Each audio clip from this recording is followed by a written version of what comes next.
Hey guys, आज जो movie मैं लेकर आया हूँ उस मूवी को तुम लोग बहुत टाइम तक नहीं भूलने वाले। ये मूवी मुझे बहुत पसंद आया तो इसीलिए मैं रिकमेंड करूंगा इस मूवी को तुम लोग लास्ट तक देखना और उसके बाद मुझे बताना तुम लोगों को मूवी देखकर कैसा लगा। मूवी का स्टार्टिंग में हमें बताया जाता है एक जादुई टनल के बारे में जिसका नेम था उराशिमा टनल। कहा जाता है अगर कोई आदमी उस टनल के अंदर जाता है तो इसके बाद उराशिमा टनल उस आदमी का ख्वाहिश को पूरा करता है। यानी अगर कोई आदमी अपना विश लेकर टनल के अंदर जा पाता है तो इसके बाद वो टनल उस आदमी के विश को पूरा करेगा, लेकिन इसके बदले में वो टनल उस आदमी का लेगा टाइम। यानी आगे बहुत अच्छी होने वाली है तो इसलिए वीडियो को अच्छी तरह से देखना। जापान में उराशिमा टनल के बारे में सब लोग जानते हैं लेकिन किसी ने अब तक इसको नहीं देखा था और इसीलिए उराशिमा टनल के बारे में लोग बातें नहीं करते। लोग इसको एक मिथ की तरह मानते हैं। हमारा मेन कैरेक्टर काओरू अपने स्कूल में आ गया था लेकिन वो बहुत ज्यादा डिप्रेस होता है क्योंकि उसकी फैमिली का कंडीशन अच्छा नहीं था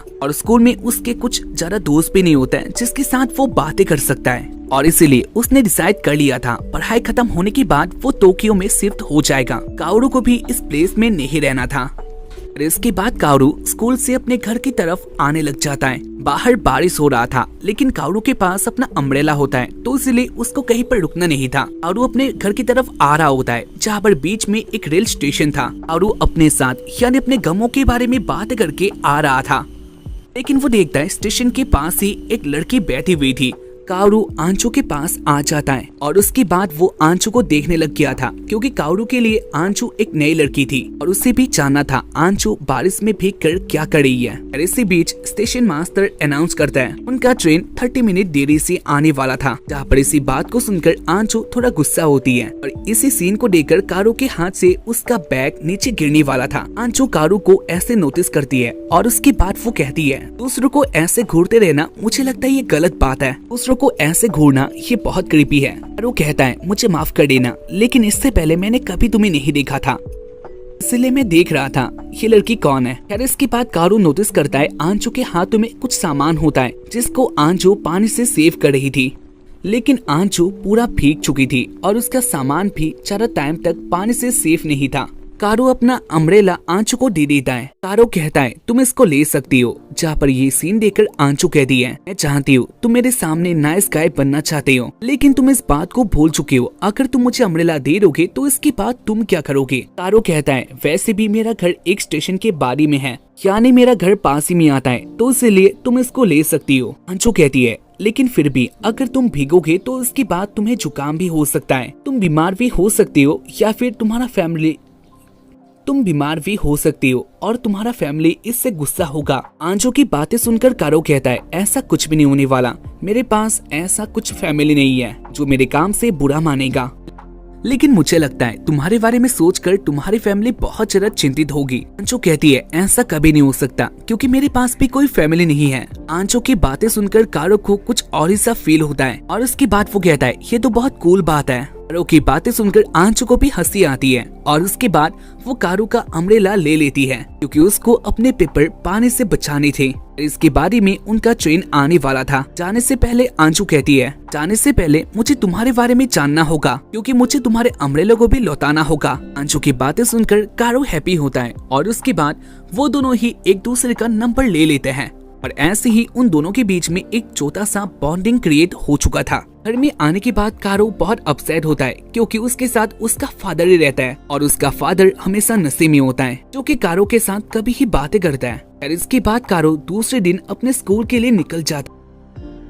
स्कूल में आने के बाद काओरू अपने फ्रेंड के साथ बातें करता है और वो आंचू के बारे में अपने फ्रेंड को बता देता है। यहाँ पर उसे लगता है आंचू अब कभी उससे नहीं मिलने वाली और इसी बीच उनके क्लास का टीचर क्लास में एंटर होती है और उसके बाद वो कहती है आज हमारे साथ एक नई लड़की पढ़ने के लिए आई है। और इसके बाद एक लड़की क्लास के अंदर आ जाती है जो कि आंचू थी। आंचू को देखकर काओरू बहुत ज्यादा शॉक्ड होता है। जहाँ पर उसका दोस्त कह रहा था क्या वो यही लड़की है, क्या वो अम्ब्रेला इसको ही दिया था, लेकिन काओरू कुछ भी नहीं कह पाता क्योंकि वो बहुत ज्यादा शॉक्ड हो चुका था। आंचू को देखकर सारे स्टूडेंट बहुत ज्यादा हैप्पी और इम्प्रेस हो जाता है और इसके बाद वो लोग आंचू के बारे में जानने के लिए एक्साइटेड थे। जहाँ पर इसके बाद टीचर कहती है आंचू अभी अपने बारे में सबको बताने वाली है। खैर इसके बाद आंचू अपने नेम कहती है और उसके बाद आंचू टीचर को कहने लग जाती है मैं इससे ज्यादा किसी को कुछ भी बताना नहीं चाहती, क्या आप मुझे मेरा सीट दिखा सकते हैं। जहाँ पर इसके बाद आंचू अपने सीट के लिए चली जाती है। आंचू को ऐसे देखकर सारे स्टूडेंट बहुत ज्यादा शॉक्ड होता है क्योंकि आंचू जैसी दिखती थी वैसी थी नहीं। खैर आंचू कारो के पास ही में एक सीट में बैठ जाती है और उसके बाद पूरा क्लास आंचू को देखने लग गया था। आंचू ज्यादा बातें करने वाली लड़की नहीं होती है, यानी उसको लोगों के साथ बातें करना पसंद नहीं था। खैर क्लास के एंड होने के बाद आंचू के पास बहुत सारे स्टूडेंट आ जाते हैं और उसके बाद सारे स्टूडेंट आंचू के साथ बातें करने का ट्राई करता है, लेकिन आंचू किसी की बातों में इतना इंटरेस्टेड नहीं होती है। जहाँ पर आंचू लड़कों के साथ ही लड़कियों को भी इग्नोर कर रही थी। आंचू बस अपने एक मांगा को पढ़ रही होती है और वो उसमें ही बिजी थी। जो भी क्वेश्चन आंचू से पूछे जा रहे थे उसका आंसर आंचू बहुत ज्यादा शॉर्ट और डायरेक्टली दे रही थी और आंचू किसी में इंटरेस्टेड नहीं थी। जहाँ पर आंचू को ऐसा देखकर बहुत सारे स्टूडेंट उससे इरिटेट भी हो चुके थे, लेकिन आंचू उनकी किसी भी बातों को केयर नहीं करती है। वो बस अपने मांगा को पढ़ने में बिजी थी। लेकिन इसी बीच आंचू के पास एक लड़की आती है, जहाँ पर इसके बाद वो थोड़ा रूड होकर कहती है तुम्हें क्या लगता है, क्या तुम स्कूल का कोई प्रिंसेस हो? अगर ऐसा लगता है तो वो तुम नहीं हो, तुम भी हमारे जैसे एक नॉर्मल स्टूडेंट हो। वो लड़की आंचू के साथ ऐसी बातें कर रही थी, लेकिन आंचू उस लड़की के किसी भी बातों का आंसर नहीं करती। जहाँ पर ये सीन देखकर वो लड़की आंचू के मांगा को पकड़ लेती है और उसके बाद वो लड़की आंचू को चिढ़ाने लग जाती है। वो कहती है क्या तुम इसे पढ़ रही थी, लेकिन मुझे मांगा इतना पसंद नहीं आता है तो इसलिए ये मैं तुम्हें दे रही हूँ। जहाँ पर इसके बाद वो उसी मांगा को नीचे फेंक देती है। उस लड़की का ये काम देखकर आंचू बहुत ज्यादा गुस्से में होती है और उसके बाद वो कहती है क्या तुम मेरे साथ कोई फाइट करना चाहते हो? इसके बाद वो लड़की कहती है अगर मैं करना चाहती हूँ तो तुम क्या कर लोगे? आंचू को पहले से गुस्सा आ रहा था, जहाँ पर आंचू को पहले से गुस्सा आ रहा था और वो अपने गुस्से को कंट्रोल नहीं कर पाती।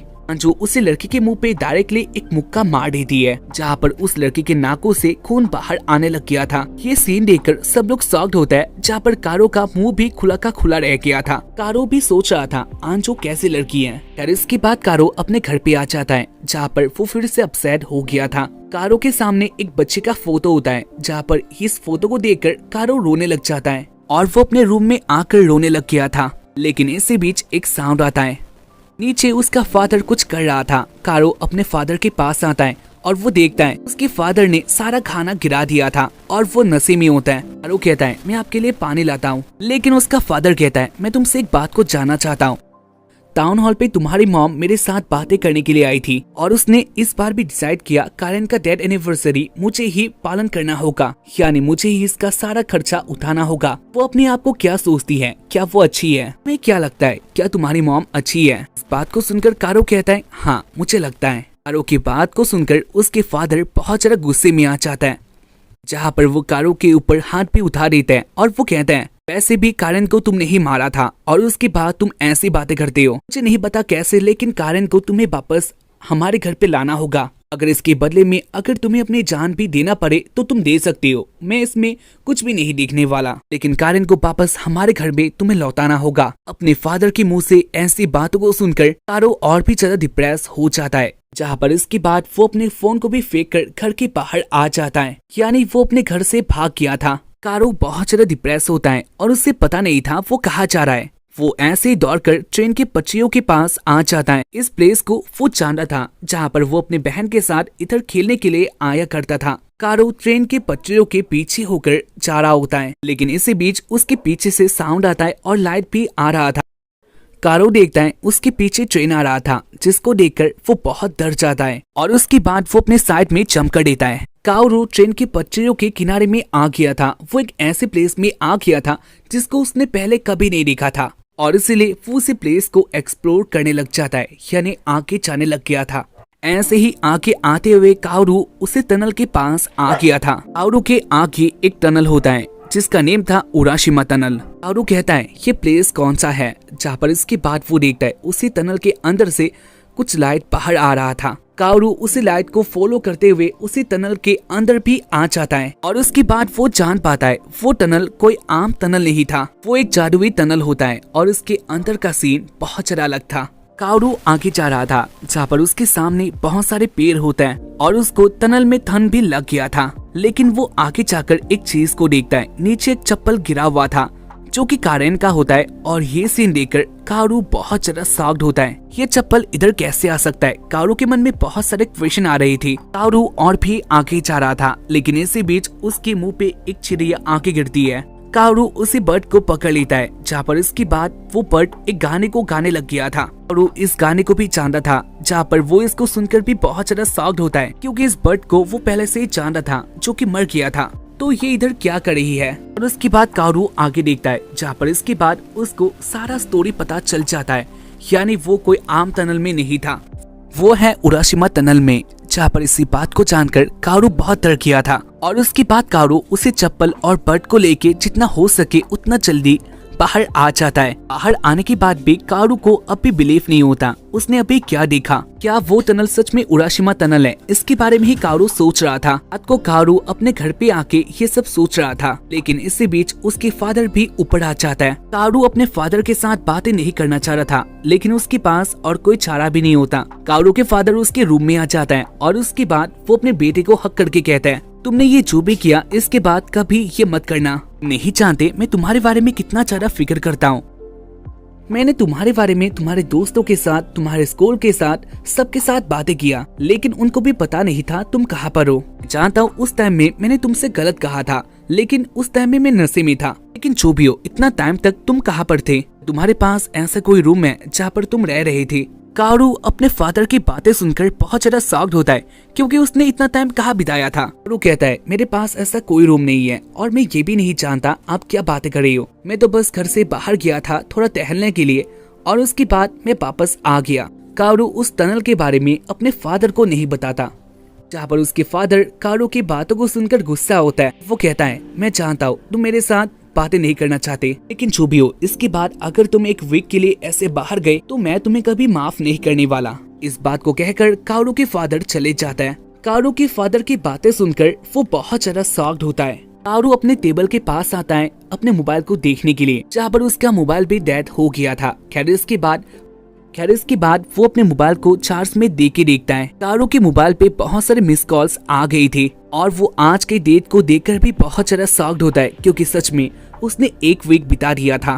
कारू अपने मैसेजेस को भी चेक करता है, जहाँ पर आंचू ने भी उसे मैसेज किया था। उसने कहा था, क्या तुम अभी जिंदा हो, जो कि बहुत टाइम पहले का था।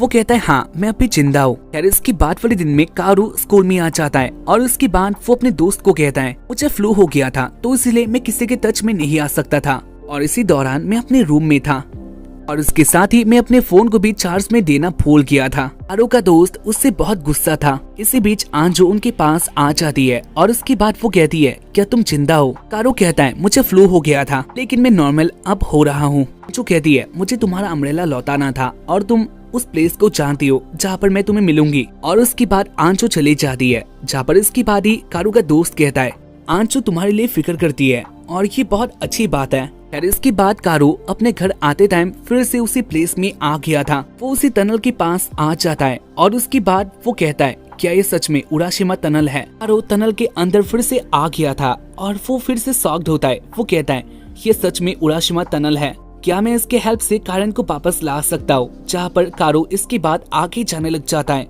लेकिन इसी बीच उसके पीछे से एक साउंड आता है जो कि आंचू का था। आंचू कहती है, ये प्लेस कौन सा है? जहाँ पर इसके बाद कारू को पता चलता है आंचू भी उस टनल के अंदर आ गई है। कारू आंचू को लेकर जितना हो सके जल्दी बाहर आ जाता है। कारू कहता है, तुम इधर क्यों आई? आंचू कहती है, लेकिन मैंने ये सब क्या देखा, क्या इसके बारे में तुम मुझे बताने वाले हो? कारू सारी बात को बता देता है, जैसे कि आंचू ने बस टनल के अंदर कुछ ही सेकंड के लिए गई थी, लेकिन टनल के बाहर उनका 5 आवर हो चुका था। यानी वो टनल लोगों से टाइम लेती है और उसके बदले में शायद उनका ख्वाहिश पूरा होता है। कारू कहता है, ये टनल लोगों के विश को पूरा करता है, लेकिन मैं ये बात किसी को नहीं बताने वाला था क्योंकि मेरी बात का कोई बिलीव नहीं करने वाला था। इस बात को सुनकर आंचू कहती है, हाँ अगर किसी ने टनल को नहीं देखा तो वो तुम्हारी बात का कैसे बिलीव कर सकता है, लेकिन मेरे मन में बहुत सारे प्लान आ चुके हैं, तो क्या तुम मेरे फोर्स में ज्वाइन करोगी? इस टनल के लिए मेरे पास बहुत सारा काम है, क्या तुम मेरे साथ आना पसंद करोगी? जहाँ पर इसकी बात कारू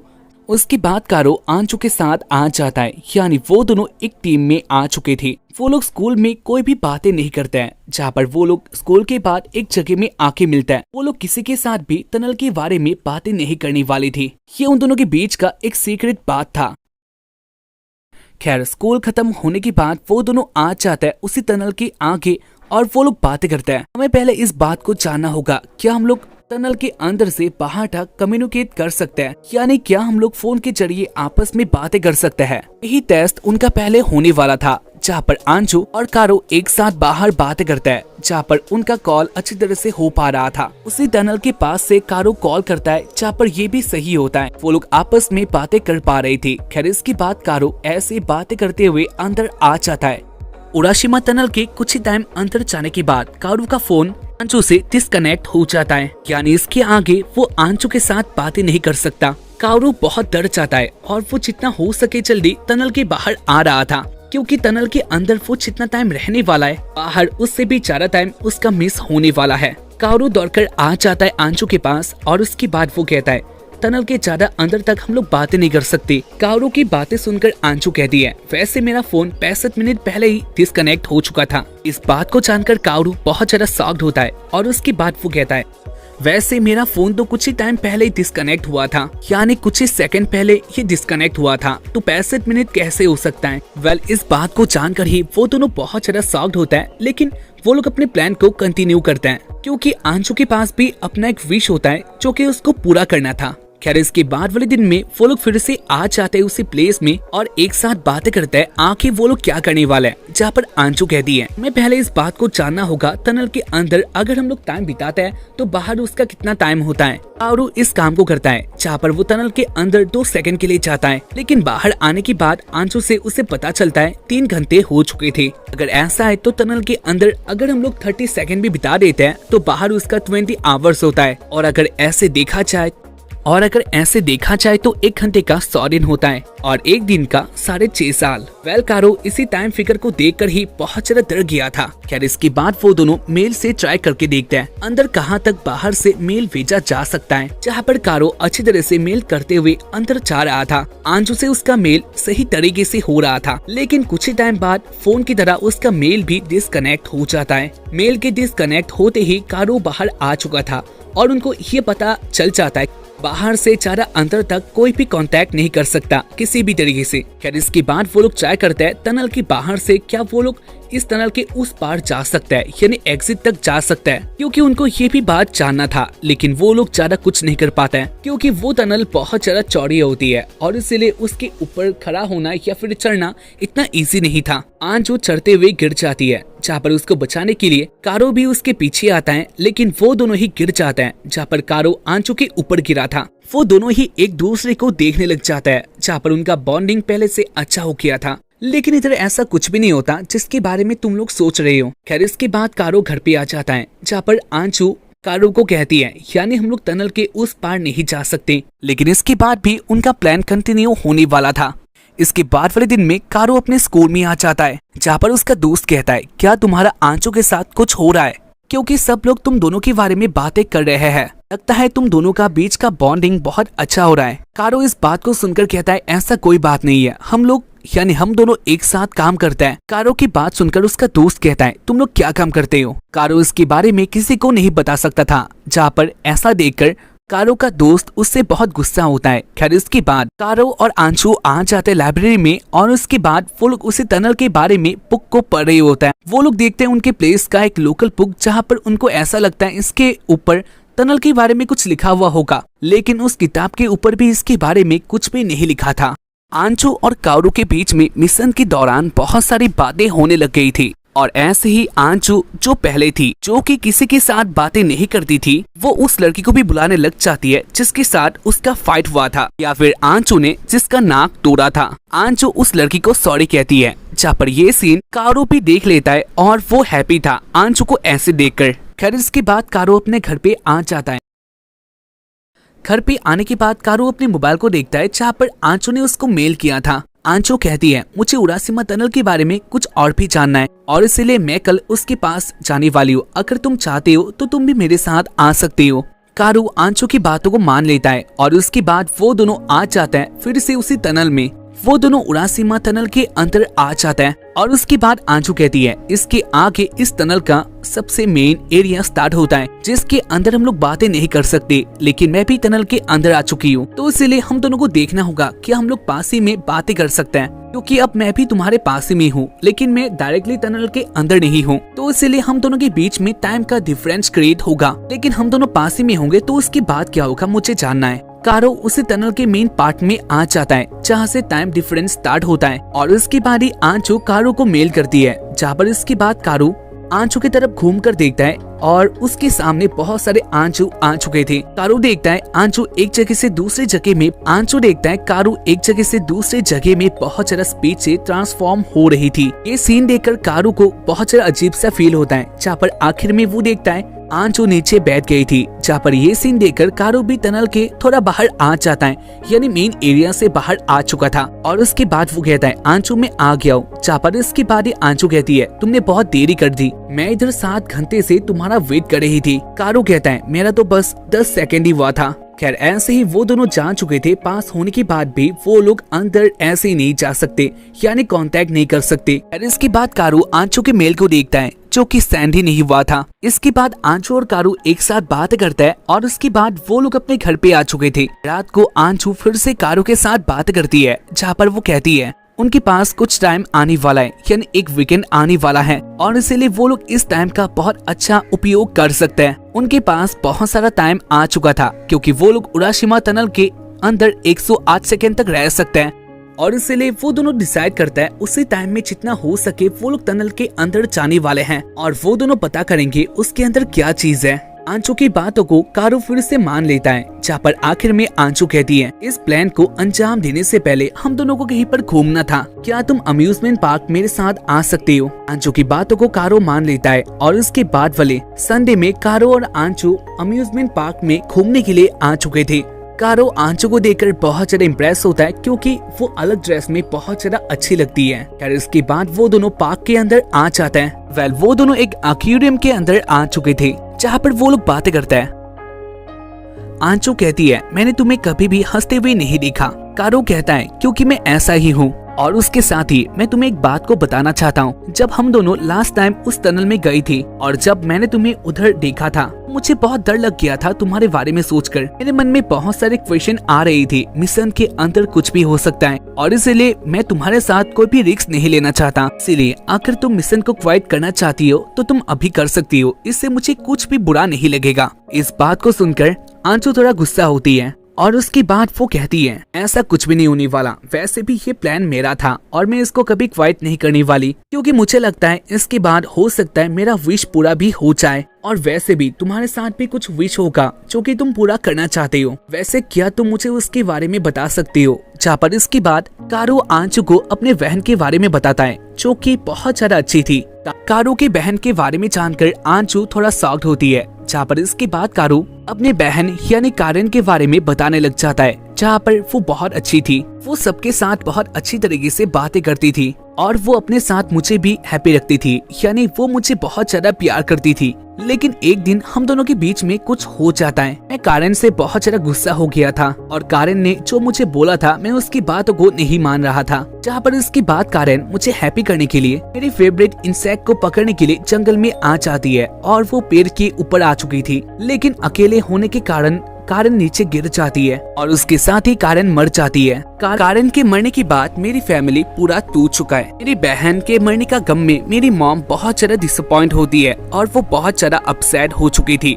उनको ऐसा लगता है अब हमारी फैमिली में कुछ भी नहीं रहा और इसलिए वो मुझे और मेरी डैड को छोड़कर चले जाता है। मेरी फैमिली में सब कुछ पूरा हो चुका था। मेरी मॉम के जाने के बाद मेरे डैड बहुत ज्यादा नशेड़ी हो जाता है और रात को आके वो मुझे अब्यूज करता है। वो मेरे ऊपर हाथ उठाता है और कारेन के मरने का बाद वो मेरे ऊपर डाल देता है, यानी मुझे ब्लेम करते हैं। वैसे मुझे भी ऐसा लगता है कारेन का मौत मेरी वजह से ही हुआ था। अगर मैं कारेन के साथ होता तो शायद उसके साथ ऐसा नहीं होता। लेकिन जो भी हो मैं कारेन को फिर से वापस लाना चाहता हूँ और यही मेरा विश है। मुझे लगता है कारेन के मरने का ब्लेम मेरे ऊपर आता है, तो इसलिए मैं कारेन को वापस लाना चाहता हूँ। वैसे तुम्हें क्या लगता है मेरा बातें उराशिमा टनल से भी ज्यादा डार्क है? आंचो कहती है ऐसा कोई बात नहीं है, सब लोगों के अपने अपने ख्वाहिश होता है। खैर इसके बाद वाले दिन में वो लोग आ जाते हैं उसी टनल के अंदर और उसके बाद वो दोनों रेडी हो जाते हैं अंदर दौड़ने के लिए। उनके पास 54 सेकंड का टाइम होता है जहाँ पर वो लोग उतना ही अंदर जा सकते हैं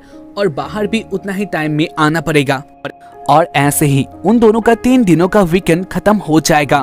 खैर इसके बाद वो लोग पहले बातें कर लेते हैं और उसके बाद वो लोग टनल के अंदर दौड़ने लग जाता है। कारू देखता है आंचो उससे भी ज्यादा तेजी से भाग रही थी। जहाँ पर कारू टाइम को देखता है जहाँ पर उनका टाइम एंड हो चुका था।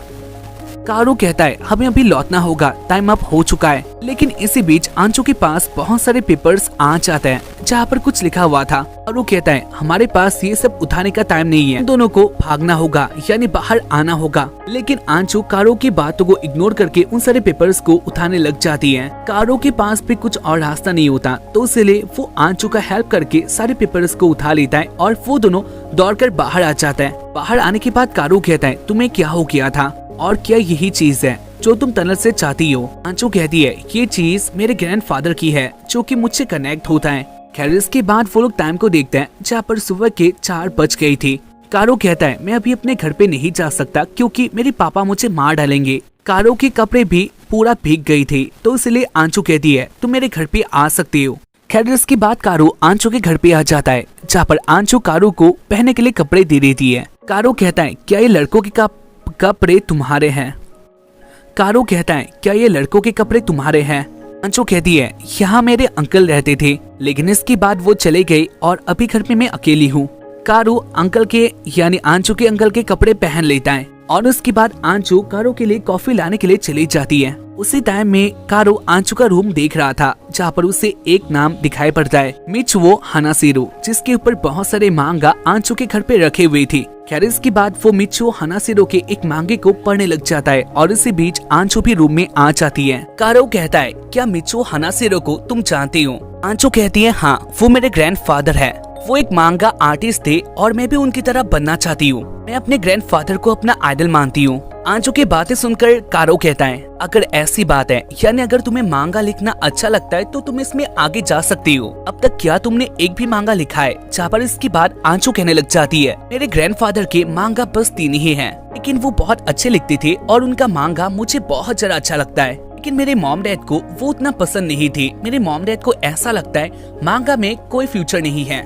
उन लोगों को ऐसा लगता है ये सब बच्चों की बात है और ये सब बच्चों में ही सीमित रहना चाहिए। लेकिन मैं ऐसा नहीं मानती। मैं अपने ग्रैंडफादर को बहुत ज्यादा रिस्पेक्ट करती हूँ। जब उनका डेथ हुआ था तब उस टाइम में भी मेरे मॉम डैड ने नहीं रोया, लेकिन मैं अपने ग्रैंडफादर के साथ ही थी और उसके बाद ही मैंने अपने घर को छोड़ दिया क्योंकि मैं जानती थी मेरी मॉम डैड कभी भी मेरे इस फ्यूचर को एक्सेप्ट नहीं करने वाली थी। और वो कहता है अगर ऐसी बात है तो तुम्हें भी मांगा लिखना स्टार्ट कर देना चाहिए। अंजू कहती है मैं ऐसा कर सकती थी लेकिन मुझे बहुत ज्यादा डर लगता है। मेरे अलावा भी बहुत सारे आर्टिस्ट है इस कंपनी में, वो लोग बहुत अच्छा मांगा लिखता है तो इसलिए मुझे ऐसा लगता है उनके सामने मैं क्या ही कर सकती हूँ। मुझे मेरे ऊपर ही कोई भरोसा नहीं है। मेरी मांगा लोगों को देखकर अच्छा लगेगा या फिर नहीं, ये सोचकर ही मैं डर जाती हूँ। और इसीलिए मुझे ऐसा लगता है जो मेरे ग्रैंडफादर के पास टैलेंट था, ऐसा ही टैलेंट अगर मेरे पास भी आ जाए जो कि बाकी सबसे अलग होगा तो इसके बाद मैं मांगा लिख सकती हूँ और मेरा ड्रीम भी पूरा हो जाएगा।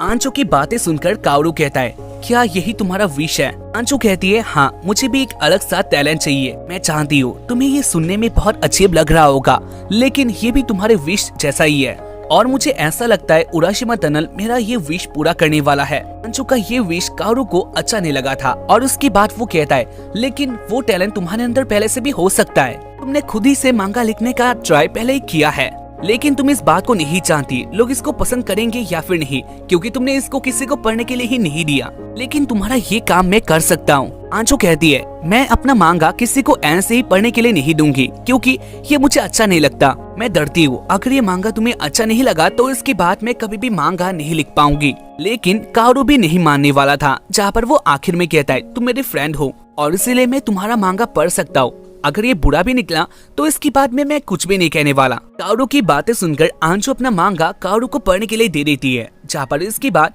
वो वेट करती है और उसके बाद वो वेट करती है कावरू ये पढ़ के क्या कहने वाला है। ऐसे ही बहुत टाइम बीत जाता है जहाँ पर आंचो बहुत ज्यादा नर्वस हो जाती है और उसके बाद वो कहती है क्या तुम्हारा हो गया? कारू भी फाइनली मांगा पढ़ना एंड करता है, यानी उसका भी पढ़ना हो चुका था।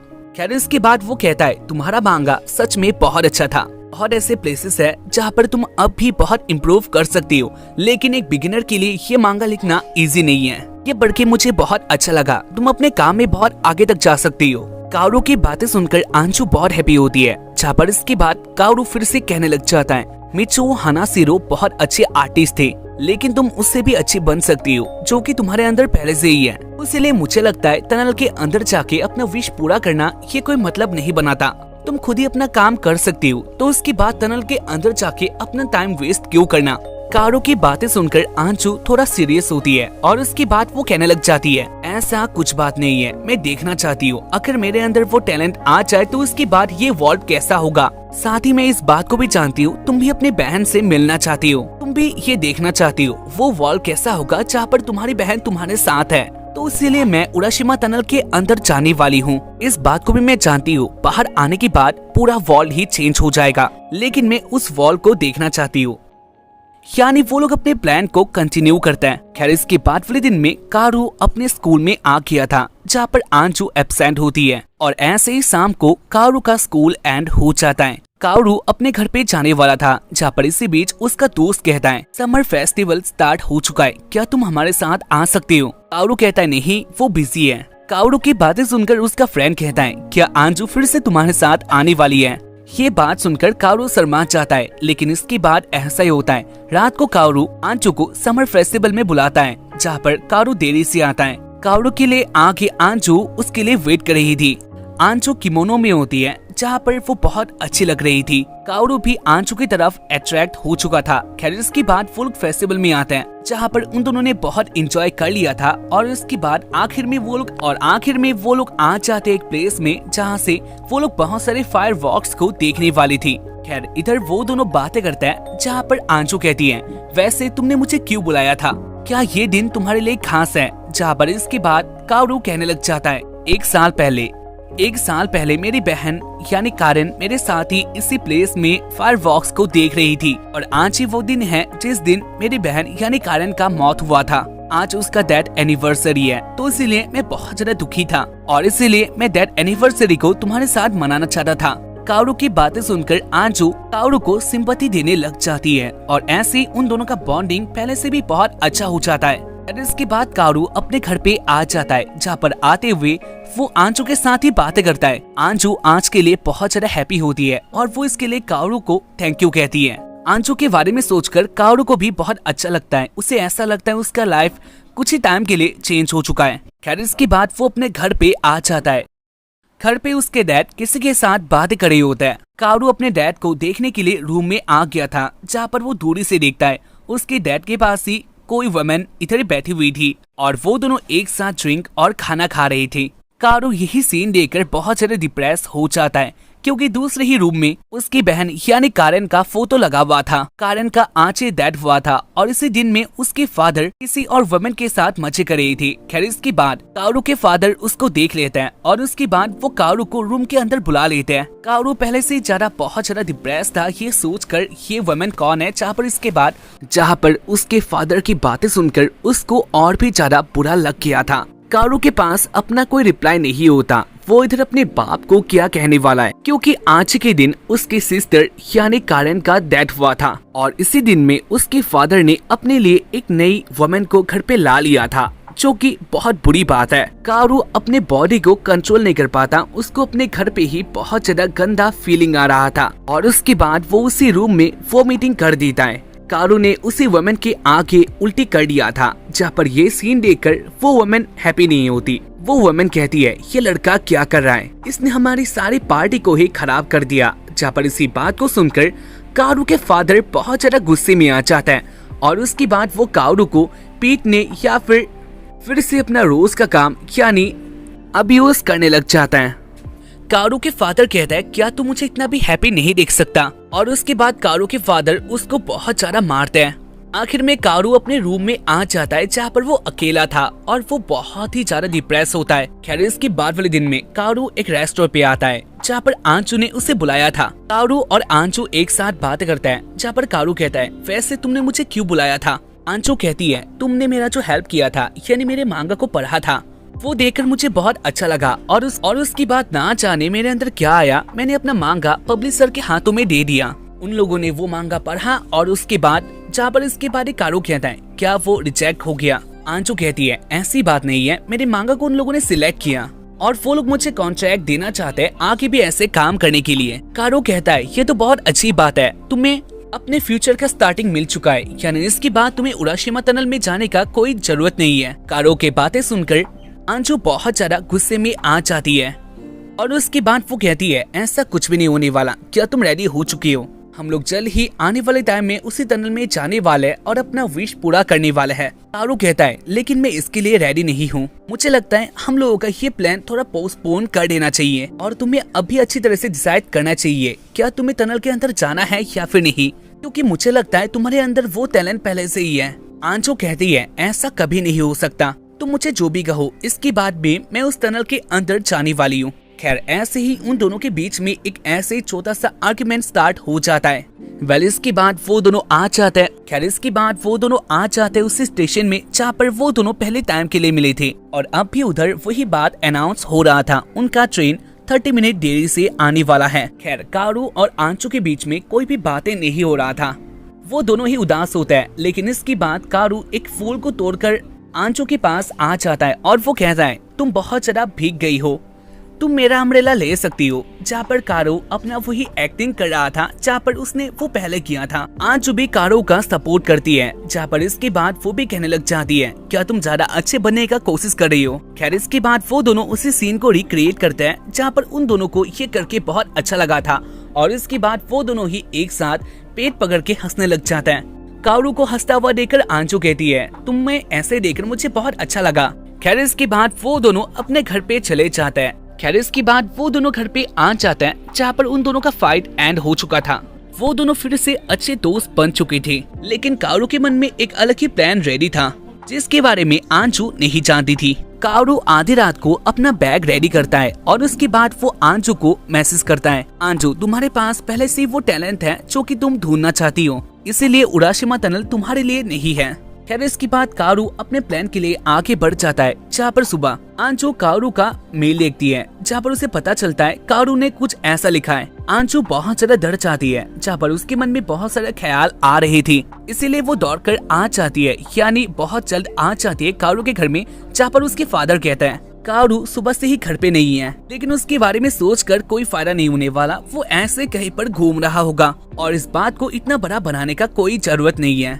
आंचू कारू के फादर का एक बात को नहीं मानती जहाँ पर उसके सामने कारू के ही बहुत सारे सीन आ रहे होते हैं। आंचू को ऐसा लगता है कारू को वो खोने वाली है, जहाँ पर वो दौड़कर उसी टनल के पास आ जाती है और इसी बीच आंचू के मोबाइल पे बाकी सारे मेल भी आ जाते हैं जो कि आखिर में कारू ने उसको लिखा था। टनल में जाने से पहले कारू ने उसको लिखा था आंचू मुझे माफ कर देना, आंचू मुझे माफ कर देना ऐसे तुम्हें छोड़ के जाने के लिए, लेकिन तुम्हें लगता है ये टनल हम दोनों के लिए बना है, लेकिन ऐसा बात नहीं था, ये टनल बस मेरे लिए बना है और इसलिए मैं अपना काम करने के लिए आगे जा रहा हूँ। लेकिन अगर बात किया जाए तुम्हारे विश के बारे में तो वो तुम्हारे अंदर ही है, तुम बहुत अच्छा मांगा लिख सकती हो। मैंने जब तुम्हारा पहला मांगा पढ़ा था तभी मैं जान गया था तुम इससे भी बहुत अच्छा कर सकती हो और तुम्हारे अंदर पहले से कुछ और बात था जो कि तुम्हें अलग बनाता है, तो इसीलिए प्लीज मेरे कहने पर अपना मांगा लिखना बंद मत करना, क्योंकि मुझे लगता है अब मैं कभी भी तुमसे नहीं मिल पाऊंगा। जब मैं 1000 साल बाद फिर से इधर आऊंगा तब उस टाइम पर उराशिमा टनल के बारे में किसी को पता नहीं होगा, तुम्हारे बारे में कोई नहीं जानता होगा, इसलिए प्लीज इन सब के बारे में तुम अपने मांगा पे लिखना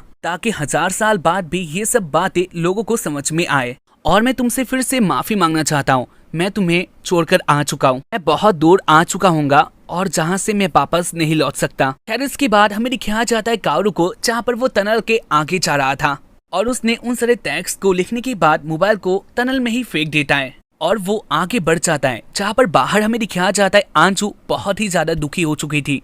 आंचू कारू के बारे में सोचकर रोने लग जाती है और वो कहती है लेकिन ये मिशन तो हम दोनों का था। आंचू रोकर कह रही थी तुम्हारे अलावा मेरे लाइफ में और कोई नहीं था, लेकिन तुमने भी मुझे अकेला छोड़ दिया, ऐसा क्यों किया? जहाँ पर आंचू के इन सारी बातों का उसको कोई आंसर नहीं मिलने वाला था। आंचू बहुत ज्यादा रोती है, लेकिन आखिर में वो भी चाहती थी वो अब कभी भी कारू को नहीं देख सकती। खैर इसके बाद हमें दिखाया जाता है काओरू टनल के बहुत आगे आ चुका था, लेकिन अब भी उसके सामने कुछ भी नहीं आ रहा होता। काओरू बहुत थक जाता है और वो डर भी गया था। काओरू को ऐसा लगता है क्या उसका विश पूरा नहीं होने वाला, लेकिन इसी बीच उसकी आंखें एक रोशनी आता है। काओरू के आंखें लाइट आ चुका था, जो कि उसके लिए होप होता है। काओरू उसी लाइट को फॉलो करते हुए आ जाता है एक डोर के पास, और उसके बाद वो डोर को ओपन करके देखता है जहाँ पर वो एंटर हो चुका था एक रूम में। काओरू कहता है मैं कहाँ पर आ चुका हूँ, जहाँ पर इसी बीच उस रूम में आ जाती है कारेन। कारेन को देखकर काओरू बहुत ज्यादा हैप्पी होता है। उसे ऐसा लगता है उसका ड्रीम पूरा हो चुका है। कारेन भी काओरू को देखकर बहुत हैप्पी होती है और वो काओरू के साथ नॉर्मली बातें करने लग गई थी। अपने बहन के साथ बातें करके काओरू को बहुत अच्छा लगता है, लेकिन उसके साथ ही काओरू को बहुत ज्यादा स्ट्रेंज फीलिंग हो रहा था। खैर इसके बाद कारेन कुछ लाने के लिए चली जाती है। काओरू टेबल में देखता है जहाँ पर इसी बीच उसको अपना मोबाइल देखने के लिए मिलता है। काओरू बहुत ज्यादा शॉक्ड होता है क्योंकि उसने अपना मोबाइल उसी टनल में फेंक दिया था, तो ये इधर कैसे आ सकता है। वेल इस बात का तो कोई लॉजिक नहीं था, लेकिन इसके बाद काओरू अपने मोबाइल को खोल कर देखता है जहाँ पर उसे देखने को मिलता है आंचू से उसे बहुत सारे मैसेज आ चुके थे। आंचू के लाइफ में असली वर्ल्ड में जो कुछ भी हो रहा था वो अपनी सारी बात काओरू के लिए लिखती थी, जहाँ पर आंचू को ऐसा लगता था काओरू कभी भी इसका रिप्लाई दे सकता है, लेकिन ऐसा कभी नहीं होता। बाहरी वर्ल्ड में बहुत टाइम बीत जाता है, लेकिन काओरू ने उसको कोई रिप्लाई नहीं किया था। लेकिन इसके बाद भी आंचू अपना काम कर रही होती है। खैर इसी बीच कारेन फिर से आ जाती है काओरू के पास और उसके बाद वो कहती है क्या हम दोनों के बीच में कोई लड़ाई हुआ था। काओरू कहता है ऐसा कुछ भी नहीं है, मैं तुम्हें बहुत ज्यादा प्यार करता हूँ। कारेन कहती है मैं भी तुम्हें बहुत ज्यादा चाहती हूँ, तुम मेरे लिए सब कुछ हो, लेकिन अगर तुम्हें भी कोई मिल जाए यानी प्यार करने वाला मिल जाए तो वो देखकर मैं बहुत ज्यादा हैप्पी होने वाली हूँ, और उसके बाद हम तीनों एक साथ एंजॉय करेंगे। कारेन की बातें काओरू को आंचू का याद दिलाता है, और इसी बीच आंचू का बाकी सारा मेल भी उसके मोबाइल पे आ रहा होता है। लेकिन इसके बाद भी आंचू काओरू को मेल कर रही होती है, जहाँ पर उसे पता था इसका रिप्लाई शायद उसको कभी नहीं मिलने वाला।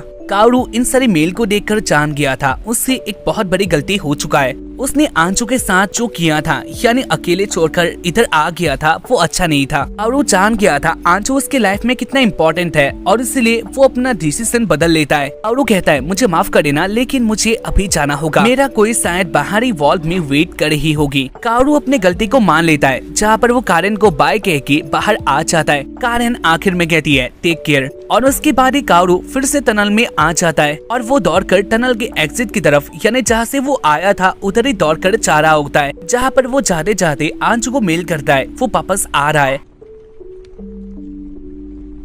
बाहरी वॉल में हमें दिखाया जाता है आंचू एक बहुत अच्छी मांगा आर्टिस्ट बन चुकी थी। आंचू अपने मांगा के लिए फेमस होती है, जहाँ पर वो हमेशा अपना काम खत्म करने के बाद काओरू के लिए मेल करती है, जहाँ पर उसका मोबाइल भी बहुत पुराना हो चुका था। लेकिन इसके बाद भी वो अपना मेल करने का काम नहीं भूलती। बीच बीच में वो लिखती है वो काओरू को बहुत ज्यादा मिस कर रही है, लेकिन वो इस बात को भी जान रही थी शायद काओरू कभी उसको नहीं मिलने वाला। साथ ही वो काओरू का अम्ब्रेला भी अच्छी तरह से रख देती है। काओरू का अम्ब्रेला भी बहुत पुराना हो चुका था, लेकिन इसके बाद भी आंचू अम्ब्रेला को नहीं फेंकती या फिर कहीं और भी नहीं रखती, वो उसको अपने पास ही रखती है। ऐसे ही 8 साल हो जाता है, आंचू को काओरू के बारे में कोई खबर नहीं मिलता, और हमें दिखाया जाता है उराशिमा टनल में, जहाँ पर काओरू कोई भी टाइम का वेस्ट ना करके बाहर की तरफ आ रहा होता है। साथ ही वो मोबाइल पे भी टेक्स्ट कर रहा था। वो जल्द ही आंचू के पास आ रहा है और इसी बीच वो आगे भी नहीं दिखता, और इसीलिए वो अपने पैरों को कंट्रोल नहीं कर पाता और वो गिर जाता है। लेकिन गिरने से पहले उसने अपने प्यार का इजहार कर दिया था। काओरू उराशिमा टनल में गिर गया था और वो उधर ही बेहोश हो जाता है। खैर इसके बाद हमें दिखाया जाता है रियल वर्ल्ड में, जहाँ पर आंचू बहुत ज्यादा डिसअपॉइंट और डिप्रेस भी हो चुकी थी, और साथ ही वो बहुत डिसअपॉइंट हो जाती है, और इसलिए आखिर में वो डिसाइड करती है आंचू अपने मांगा करियर को खत्म करने वाली है। वो अपना ये बात बाकी सीनियर्स और प्रोड्यूसर को बता देते हैं, जहाँ पर सब लोग कहते हैं आंचू अब भी बहुत सारे अच्छे मांगा लिख सकती है, यानी उसके पास वो टैलेंट है। इतना जल्दी रिटायर होने का रीजन उन सबको भी समझ में नहीं आ रहा था, लेकिन आंचू भी अपने अंदर की बात किसी को भी बता नहीं सकती थी, तो इसीलिए वो किसी को ना कह के अपने करियर को खत्म करने वाली होती है। जहाँ पर वो काओरू का अम्ब्रेला लेके आ जाती है उसी स्टेशन में जहाँ पर वो लोग पहले टाइम के लिए मिले थे। आंचू को अपनी पुरानी बातें याद आता है, जहाँ पर पहले भी वो दोनों इधर ही थे, उनका ट्रेन तब भी 30 मिनट लेट था और आज भी उनका ट्रेन 30 मिनट लेट ही होता है। यानी वही सीन फिर से रिक्रिएट हो रहा था, लेकिन अब उसके साथ काओरू बातें करने के लिए नहीं था। जहाँ पर इसके बारे में सोचकर आंचू को फिर से बहुत बुरा लगता है और उसके बाद वो फिर से रोना स्टार्ट कर देती है। आंचू बहुत जोर से रोने लग गई थी। जहाँ पर इसी बीच उसके मोबाइल पे एक मैसेज आता है। आंचू देखती है, ये उसका पुराना मोबाइल था। जहाँ पर ये साउंड सुनकर आंचू के बॉडी में कुछ और सा फील होता है, क्योंकि इस मोबाइल पे कोई इसको टैक्स नहीं करता। आंचू देखती है उसको किसने टैक्स किया। जहाँ पर उसे पता चलता है ये है काओरू। काओरू ने लिखा था मैं वापस आ रहा हूँ। ये बात जानकर आंचू कितना हैप्पी होती है मैं एक्सप्लेन नहीं कर सकता। और उसके बाद आंचू बहुत ज्यादा हैप्पी होकर आ जाती है उसी उराशिमा टनल के पास। इधर अभी कोई नहीं होता, तो इसलिए आंचू टनल के अंदर भी आ जाती है। हमें दिखाया जाता है काओरू को, जहाँ पर वो बेहोश हो चुका था, लेकिन इसी बीच उसको किसी का साउंड आता है और ये थी आंचू। आंचू ने काओरू को होश में ला दिया था। होश में आने के बाद काओरू कहता है मैं नहीं जानता मेरे साथ क्या हुआ था। और उसके बाद वो आंचू के साथ कुछ बातें करने वाला होता है, लेकिन इसके आगे आंचू काओरू को किस कर देती है। खैर इसके बाद काओरू भी आंचू को किस कर देता है और ऐसे ही वो दोनों अपने प्यार का इजहार करता है। खैर इसके बाद वो दोनों बाहर आ जाता है। जहाँ पर बाहर आने के बाद काओरू कहता है मैंने पहले ही बहुत देरी कर दिया था और उसके बाद तुमने मुझे किस कर दिया। मैंने टनल के अंदर ही पहले 8 साल मिस कर दिया था और उसके बाद अब ये जाकर 13 साल हो चुका है, यानी मैंने उराशिमा टनल के अंदर 13 साल मिस कर दिया। आंचू कहती है मुझे इससे कोई परवाह नहीं है, हम दोनों फिर से अपनी लाइफ का एक न्यू स्टार्ट कर सकते हैं। वो दोनों से मिलकर बहुत हैप्पी होता है और डिसाइड कर लेता है वो लोग अपने लाइफ का एक न्यू स्टार्ट करने वाला है। और आखिर में हमें ये भी बताया जाता है उराशिमा टनल किसी का विश पूरा नहीं करता, वो बस बताता है आपका लाइफ आपके लिए कितना इम्पोर्टेंट है, आपके चाहने वाले कौन है। वो आपको लाइफ का रियल मीनिंग बताता है, आपको सिखाता है लाइफ कैसे जीना होता है। वही हमें दिखाया गया है आंचू और काओरू के स्टोरी में, और बदले में उराशिमा टनल लेता है आपका कीमती टाइम। ऐसे ही ये मूवी एंड होता है। तो आपको देखकर कैसा लगा मुझे बता देना। हम लोग मिलेंगे ऐसे ही एक और न्यू मूवी में, तब तक के लिए बाय, जय हिंद, सायोनारा।